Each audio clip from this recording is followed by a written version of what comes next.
Welcome, everyone, to Impact Napa 2014. Thank you for being with us this morning. I know that many of you are cleaning up and getting your lives back in order after the Napa earthquake, and we appreciate your taking the time to be with us. We have an exciting program today that examines the path that we as a community have charted as a the leading world wine producer. We're going to look back, we're going to examine the present, we're going to look forward, spanning the generations of contributions that have been made to the success of our valley.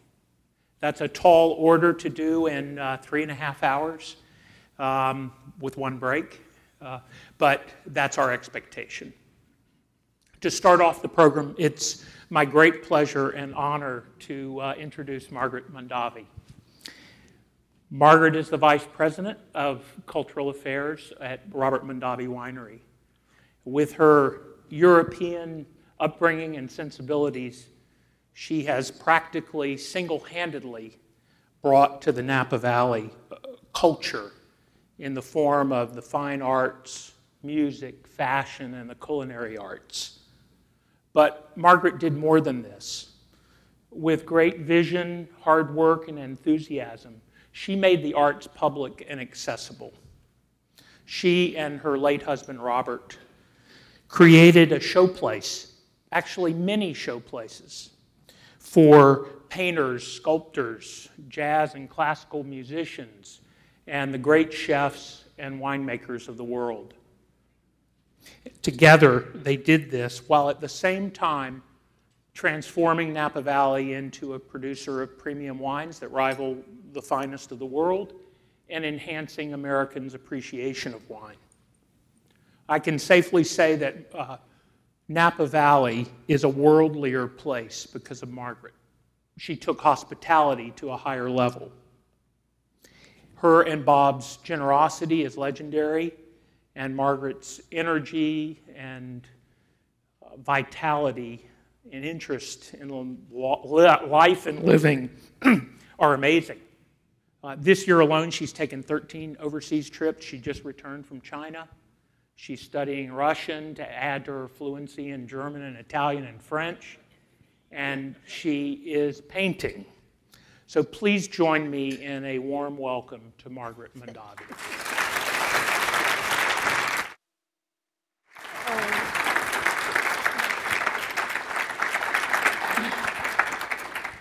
Margrit, welcome. How did you fare in the earthquake, and how are you doing? Well, you know, when Mr. Luce mentioned the good, 20 minutes after the quake, I live alone. My neighbor came to see if I was okay. Wasn't that nice?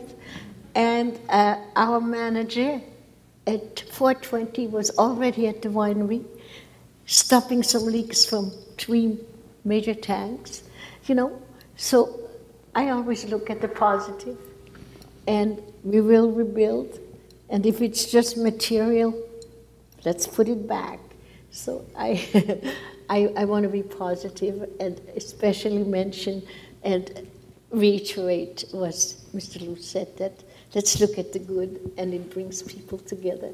And that's the good, isn't it? I know you've been receiving calls from your friends all over the world. Yes, it goes to show. I said to Richard, you know, if this earthquake would have happened in Lower Slabovia, you wouldn't have so many calls. But it happened in Napa Valley, you know, and so people always realize that we are important and we are recognized. And and we are happy to be here, right? Absolutely. Margrit, I want to go way back to your upbringing, and then we'll roll forward. You were born and raised in Switzerland, and can you tell us about your family roots and your upbringing? My father and mother were both from a little village in the canton of Appenzell, which is only known for its cheese. And when I was 9 months old, they moved to the Italian part on the Lago Maggiore. And I grew up there, and then went to college in Clarens, which is near Montreux in the French part of Switzerland. Came to America in 1947 because of a man, and I was married an American in Switzerland. And where did I come to? To South Dakota. And I remember my father, and we lived in the southwest part of South Dakota, bordered by Wyoming and Nebraska, and it was the Badland. It was 90 miles to the first tree in the Black Hills. And my father wrote me back and said, Margaret, send me a picture without fog, you know, our little picket house. And I had to say, that's not fog, Father, there's nothing. But I was an immigrant learning English and starting a new life, and it was still very interesting, but when I look back, it was also quite amazing, because what a difference from, you know, actually a very beautiful country as Switzerland is, picture postcard, to come to Igloo, South Dakota. Well, I take it when you came to Napa Valley in 1961, it wasn't the Napa Valley of today. Well, that it was a beautiful Napa Valley. We came to Napa Valley because we had some friends from also North Dakota that had come here, very smart people, and they invited us, and we were here for 4 days, and it was April. Everything was green, and it smelled of lavender and rosemary, and there were vineyards, eucalyptus smelled about that too. And I said, this is a little bit like the Canton Ticino in the middle of the vineyard. How beautiful. And so we then made arrangements to move here, which was probably one of the great moves in my life. Loved the valley, also found something that obviously in South Dakota I didn't find very much. It was wine. I remember that when we went to a restaurant in Edgemont or in Hot Springs, and you ordered a little wine, the only thing they had was port that came in a glass about as big as a thimble. You know? So here was wine again, and wonderful wine. What was Yountville like at the time? Well, it didn't have a paved road. It was. I know it was kind of. It was the dumps of the county at the time. And there were, at that time, in 60, 61, still 20 bars or 21 bars made out of cardboard and corrugated aluminum, because you could not serve or sell liquor in a radius that was less than a mile and a half from the veterans' home. And so Yountville had 10 taxi cabs, 20 bars, and Napa had one taxi cab, and at the time 17,000 inhabitants, and the taxi cabs were very busy. There were still at that time, I think, over 2,000 veterans, and they needed a little change in their lives, so they came down to Yountville. But that was Yountville, and there was, believe me, there was no French Laundry. What was the restaurant scene like? Yeah, well, say whatever there was hamburger minestrone, and you could have a sandwich maybe down, but it was not great.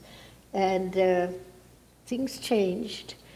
I don't know, I remember when, I guess it was it was the mayor of Yountville and two other fellows, Caldwell and Smith and so forth, that bought vintage 1870.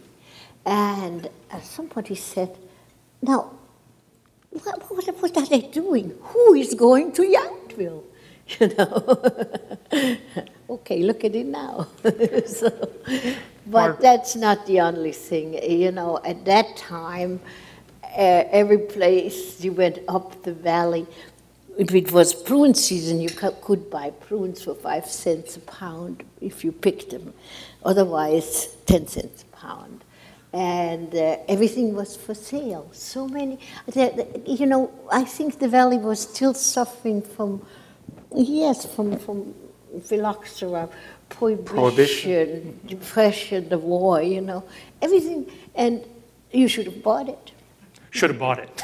You should have bought it, believe me.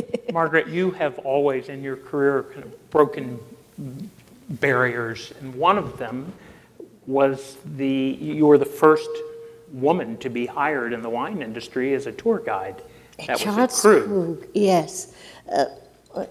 This was in about 50, let me see now, 62 or 63, to an organization called Young Audiences that provided instructions in some kind of musical bead, conducting or instruments and so forth to elementary schools, and I joined him.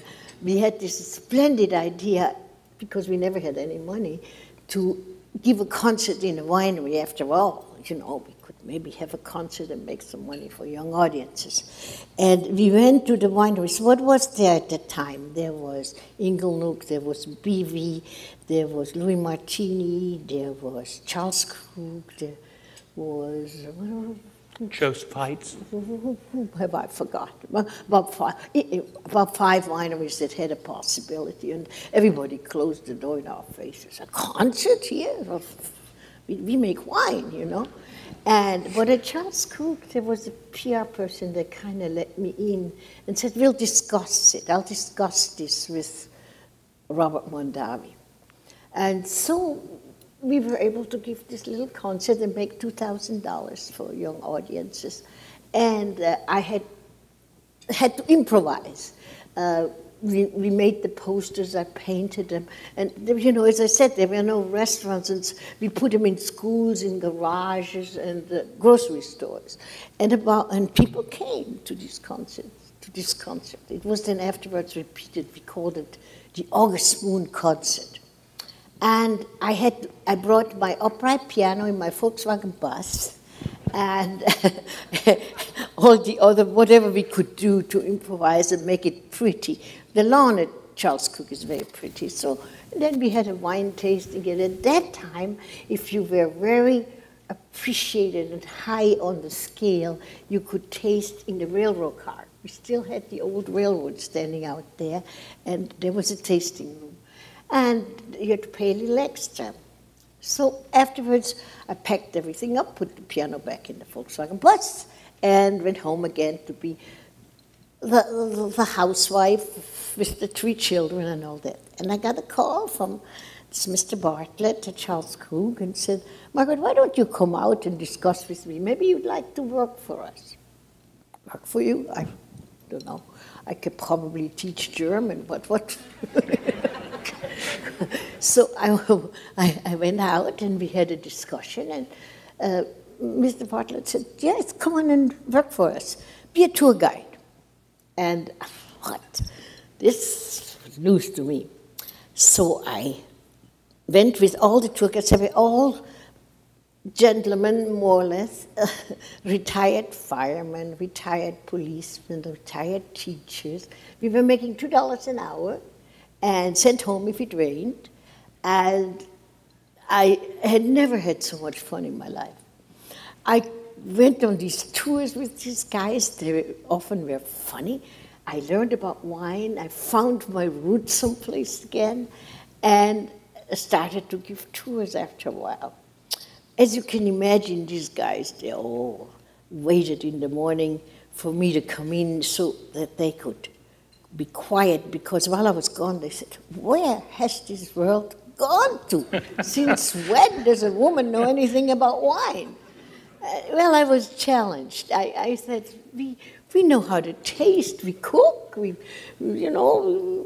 should also tell if the wine is good. And I had a lot of enthusiasm and a lot of energy. And I couldn't wait to take the people out and show them, you know, this lovely old winery and then talk about what we produced out of the soil and with our good climate. So, Is that when you met Bob? no, I never saw Robert Mondavi at Charles Krug. If something went by the highway at about 90 miles an hour, they said, There's Bob. and however, we had a Christmas party once, and I put on my Sunday best for this Christmas party, and I was still sort of the odd person in the group. And Robert Mondavi did come over. Mr. Mondavi, yes, that was me. He said, would you like to dance? And we had a little dance, and I thought, oh, this guy is charming. And then as I later on went back to the bathroom, I realized that it was the first time in my life, by the way, that I put on false eyelashes. One of them had fallen in the middle of my cheek, and I realized why he brought me back to the table so fast. Anyway, never saw him again. Then, of course, it's history, so I'm not have to telling. It's not gossip that the two brothers didn't get along anymore, and so they split. And Bob then started his new winery. However, once Robert Mondavi was gone, the spirit was gone. A new, I called it a Nazi regime, came in, and I didn't like it so much. And so by and by, most of us left. I did too. You know, I was making $2 an hour, so it was about three days a week. It wasn't a big deal. I left and started some other things, started painting again, and en plein air, doing some scenes once, a little group of us, the North Bay artists, went over to Oakville. There was a marvelous water tower and painted. And as we looked around later on, packed our stuff up, I said, well, something is happening back there. Somebody's building something with an arch and a tower. It was all in scaffolding still. And we walked over, and here was the old PR guy from Krug's that had also moved on with Bob, and came out Mr. Griswold, who afterwards got to be a big mentor to me, and said, Margaret, come on in, I'll show you. Robert Mondavi is building this state-of-the-art winery. Cliff Mays, the architect, in the Spanish colonial style, and he's going to go into quality wines because his whole endeavor is to make the best that he can out of this soil. Well, I was, of course, very impressed, and Mr. Griswold said, I would like you to come and work with me. We are opening this fall. So I did, and started at Robert Mondavi. Again, within 1 year, you become the PR director. Yes, oh, Richard, that totally unqualified. But I had ideas, and Robert Mondavi, whom then I started to know a little bit because he often came and wanted to know how this little group of, we were the ambassadors, you know, we were giving the tours and talking about this wine. What did we have in the beginning? We had Gewürztraminer, we had Johannisberg Riesling, we had Gamay Rosé.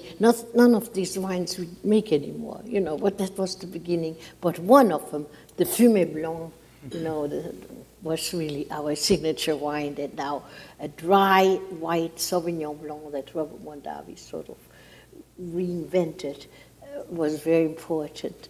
Then in May, we started to make a little red wine. The Gamay started to come out. Oh, well, not making it, and it was ready to sell. So, and it was an exciting time. And we were geographically well situated, you know, you came by and saw this thing. How would you describe the vision at that time for Napa Valley, not just for Robert Mondavi Winery, but for Napa Valley, your vision and Bob's vision? Well, my vision was, of course, with him, even if I didn't know him well, that this is a wonderful place, it's a future.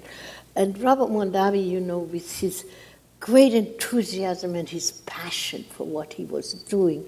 Whenever people came, Richard, because now some people started to come and say, maybe we would like to start a winery. We bought some acreage, I guess we were under the preservation law, so 40 acres, you know. And what should we do? Bob gave advice to everybody. Yes, you're right. Do it. Do it good. Put your name on the label. You've got to be proud of this wine. Restaurant people would come and he would give them advice and say, yes, we need it. And he said, yeah, you're worried about land? If you buy land in Napa Valley, you can never lose. He said that in 1967 when we opened the winery. And of course, he was also this generosity of spirit. You know, Bob, he gave advice. If they needed a truck for the grapes, take my truck. If they needed the grapes, let's see now, what do you need? If they needed money, if they needed 2 cases of glasses, he was always there, encouraging. The door to his office was always open, and there was no in his dictionary. And the goal was to do the best, to make the best wine. When did the trips for employees start to go see the great wine regions of the world? Well, in the late 70s it started. So it was later. But also I must say that when people would say, but Bob, we are going to be competition. And he said, no. The more good wine that comes out of Napa Valley, the better it is for me, because he had a vision. And he started to take his people that worked for him to Europe because he felt there was so much to learn.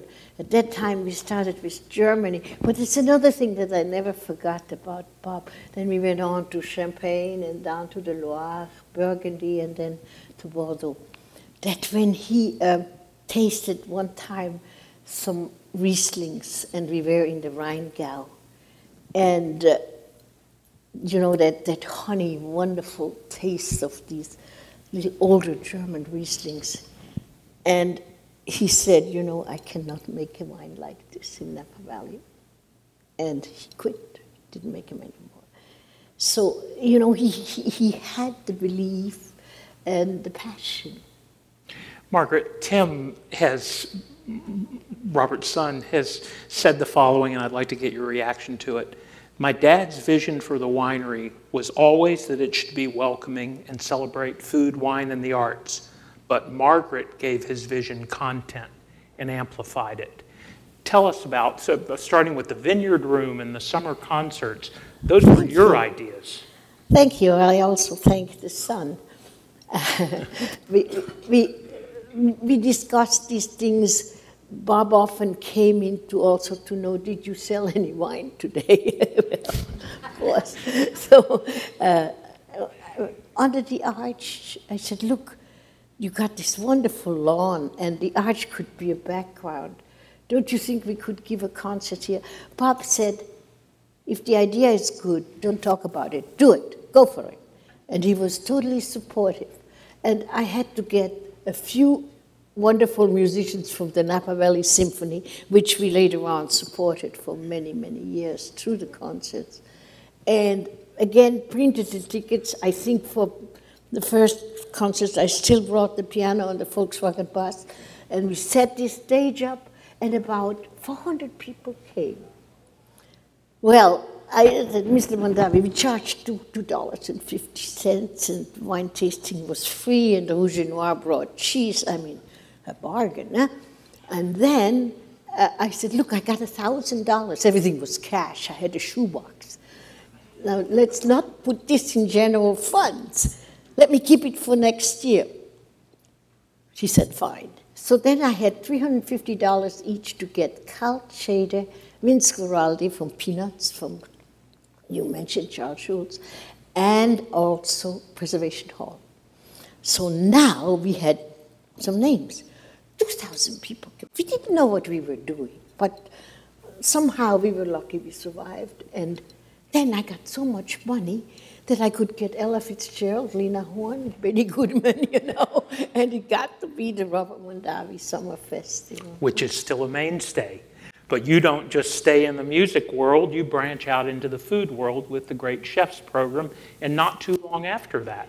in 76. In the meantime, though, I did start with some art shows, if I may bring that in the vineyard. I'm sorry, but you're an artist, so you know how important that is. I said, look at those empty walls.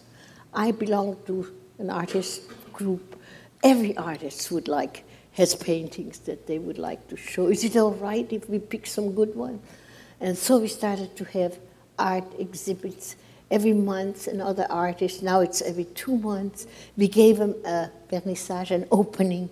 Again, wine and art, maybe we didn't bring that together with the music too. It was wine and art, a good moment to be together, to celebrate. And for Bob, it was always celebration. And he grew up on the table. It may have been oilcloth, but there was a bowl of soup, there was a great piece of bread, there was a glass of wine, there was the family, there were friends, and there was the community of spirit. So to bring that alive was his endeavor. And so then the French chefs came along. At that time, we didn't have, the system in France where they promote the chefs to the Michelin stars. We didn't have. So their restaurant is known for its chef. And Bob always felt our wines, he never said better, but they belong into the company of the best. So we started with these classes. I was lucky to young gentlemen that had this idea, and we collaborated on it, came along. And we brought the 3-star chefs in altogether 17 3-star Michelin chefs for the Great Chefs program. To train chefs. To train chefs, to show people. It was not a participating class, it was a class where you had to listen to what they had to say. This was high time, big time. And it, again, gave another dimension. Bob, of course, always said, there's no better way to show the wines than with food, right, with good food. So that was another program that we had. And I must say, 80% of our people that came to about 5, 6 of these programs every year were repeats. They couldn't wait to get the new brochure, and often said, we plan our vacation around so that we don't miss.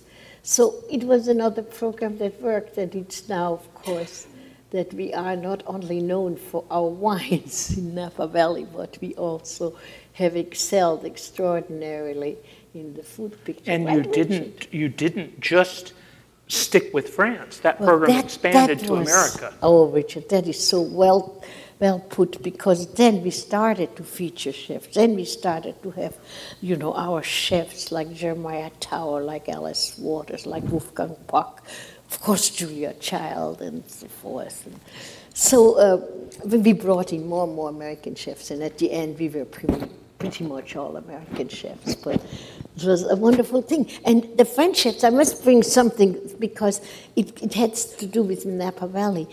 They had not been to California before, most of them, and they had kind of, le vin de Californie, So you have Robert Mondavi there showing them, and he'd run to the closet and get out a Chateau Latour, La Fitte de Margaux, and put a brown bag on it and said, now you tell me. And often they were surprised. Well, on that subject of besting the best of France, the Paris tasting of 1976. Of course, 76. And of course, the winemakers had been Mike Gergich and Warren Winiarski had been trained at Robert Mondavi. Well, no, it was all a wonderful time. It wasn't it our golden era? You called it the golden years. You've called it that. And what was the essence? Was it? You've talked about the tide of the land. Is that what this emergence of art and wine and food and music and tide of the land? What were the essence? What was the essence of the golden years? You call the 70s and the 80s the golden years. It was, of course, also now that 2 more winemakers and restaurants and so forth, the story spread. And all 17 of these chefs brought our wines to their restaurants in France. We were the last item on the last page, but we were there, and that's the beginning. I often now, find that the name of Robert Mondavi is still very resonant in Europe and in Japan, for instance, and maybe in some Asian countries, because he was so enthusiastic. And Bob was not about Robert Mondavi. Bob was about wine, ecumenically. Richard, Absolutely. you would talk about your wines much before somebody else's. Right, right. And that has left an image. Tell us about the genesis of Opus One. And also, you, amongst all the Mondavis, I believe, are the only French speaker. I'm sure you had a very critical role in dealing with the Baron. Yeah. It's a wonderful question that you ask right now, because the heiress, Philippine de Rothschild, just passed away last week. But yes, it was an interesting time. Bob met the Baron at a wine and spirits conference, I think in Hawaii.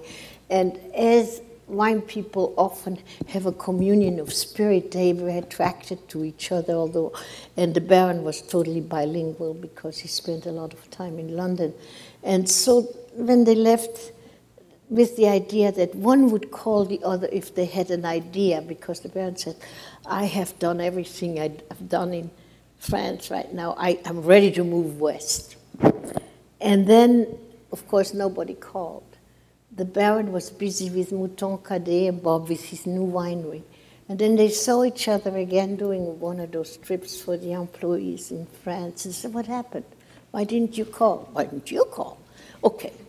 So Bob was invited to Mouton, and it's one of those funny stories. He says, I'm this country bumpkin coming to this chateau, and I only had one pair of socks, and while I was down in the pool, they washed it, and I had to come to dinner in wet socks.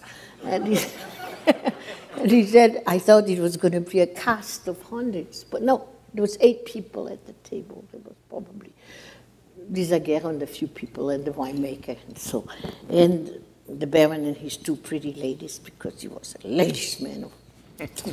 Big time. And so he did, and he said, nobody talked about business. And here I've come over in my house, we would have started. The Baron said, I'm sorry, Bob, but tonight we're just going to have dinner. A 35-year Mouton with the first course, a 100-year Mouton with the main course, and a 47 Chateau Yquem for dessert, which came frozen. And guess what? Since then, we freeze our dessert wines, but that's another story. So then he said, the Baron said, but I hope you don't mind. I do 90% of my business in bed. Would you meet me in my bedroom tomorrow morning at 10 o'clock? We'll have breakfast together. Okay. So Bob came and had breakfast with the Baron. And Richard, I don't know what I would trade, but a lot if I could have that original yellow sketch block where they wrote the idea of Opus One. And I remember seeing the sheet, and afterwards, the Baron said, I'll come to Napa Valley. I want to make one wine. Yeah, they agreed. It would be a joint venture between the Baron and Robert Mondavi. And Robert said, if they would have said, we are the Rothschilds, we'll make the wine, he would have said, well, I had a wonderful time, dinner was fabulous, goodbye. No. You make the wine. We will check it, however. And so it got to be a wonderful joint venture. And I know when the Baron passed away, I believe it was in '88, Bob said, we knew each other for 11 years. We've never had a discord. We've never had a disagreement. And I think the same was true with the daughter, too. It was a beautiful joint venture. And then in '91, we built Opus One. And obviously, I was very involved with that, especially because of the language. And I think it stands. Some of the stainless steel tanks have found a little new location since last Sunday. Yes. Margaret, I'd be remiss if I didn't raise the issue of one of the most important things that I think you stand for is the role of women in the wine industry and the the women that have been trained at Robert Mondavi, starting with Selma Long and Genevieve Janssens, who's still there as director of winemaking, and many others. Tell us about that. When I was there, 1967, women were maybe in an office, and then later on a few schlepped hoses in the cellar. And by and by we would have a few women in the lab help, but it was still a very much organization. But now, listen, we got winemakers, we have winery owners, we have women that have really wonderful ideas and shown in their own being a woman to make wine. I'm so proud. It's so wonderful. Huh? Yes, it is indeed. Not to say that the men aren't great, it's just that. Female sensibilities. You and Bob were major philanthropists. UC Davis, Stanford, Oxbow. Thank you. I know you're very proud of all of that, and you and I sat on the board of the Oxbow together. And tell us about your world and your life of philanthropy. Well, it's giving is better than receiving. And it's been a joy to be able also to contribute to Napa, which I still think Copia had something to do with the total redevelopment of Napa that we are all so proud of. And I remember talking about building Copia, and there were members of the board, and they were looking at Carneros and here and there. But that is something that I take credit for. I said, if you want my support, it has to be in the city of Napa. I always felt that Napa was neglected, forgotten, on the wrong side of the track, all of that. And yet there was so much history and such a lovely town and all that. And so we built Copia. We then found the acreage, as you know where it is. And it has its stories, its ups and downs, and its ups are going to come again. But I think it was maybe early for its time. The opening was actually 4 weeks after 9/11, and the expectation as far as numbers of visitors didn't happen, and we were new, and maybe it didn't. So, but it still, I think, was quite a beginning of something for Napa. And as you know, the Oxbow market, how important making Copia may be more precious again since it's on the block, and I hope that it's going to redevelop, and I think that the right people still have an idea that it should be a center for wine, food, and the arts, hopefully. The Opera House needed a little help, and then we decided, and Hatch and Bob and I, to do something about the Oxbow School, which of course I'm very proud of, since it's an art school for young people that often have not yet found their idea for the future. It may not be that they're going to be artists, but still is giving them a wonderful direction. So I'm very proud of that Oxbow School. Those seeds that you planted with the summer festival and the art in the vineyard room, you now see new sprouts, Bottle Rock and the film festival. What's your vision for where we are now and where we're headed? 20 years ago, I remember it was actually with Veronica de Rosa and so that I said, Napa is ready for a Spoleto West. We should have, this should be the core for wonderful festival ideas. I was at that time thinking more of wine, food, and the arts. But, oh God, look, wonderful movies. And I think, while I'm not really too much into rock, but it's wonderful if you bring the best of it here and make a festival out of it. Absolutely. It's successful, and it will be. And you've contributed quite a bit to UC Davis. That's as the repository of one of the great viticulture and enology schools. Yes, I'm glad I don't want to make a big deal out of it, but it was actually at the time when Maynard Amarin was still in charge of the a wine school at Davis, and we visited, and it was one of the most famous wine schools in the world that had this horrible building where the tanks were crooked, there was no room for anything, and physically really not very well equipped. And Bob said, why don't we, the vintners, build a new school for Davis? And I know he wrote letters, but it somehow didn't come together, so he kind of grabbed it himself. And now, first we started with the Performing Arts Center, which is wonderful, but then, of course, with the wine school that is enology, viticulture, and food science, and many of the vintners, some of them here that have participated in it, which, again, you know, makes it even it is the most important wine school in the world. Why shouldn't we have a good, beautiful building for it? And now we're working on a museum. Mm-hmm. Great. Margrit, you described the 70s and 80s as the golden era of Napa because so much was happening, and you were right in the middle of it. Where are we today? Oh, God,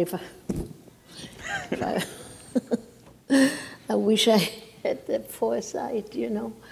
I think we are in a wonderful position, recognized, I think globally. Napa now is important. Wine made it important. We go forward and make good wine, and I think things will be good. Good. I have one final question for you. How would you like all of us to remember Robert Mondavi?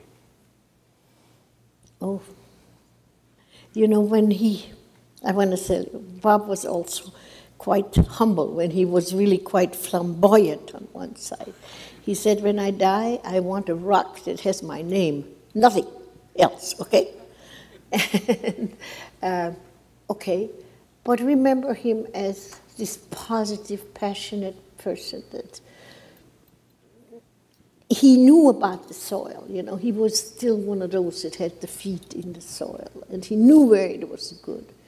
And he said, you know, we can make wine as good as the best in the world. Never better, but we can. And if you remember him, that he had that and he put everything in it for this valley, I think that he would like to be remembered for that. And you also put everything in it for the Napa Valley. And please join me in thanking Margrit Mondavi.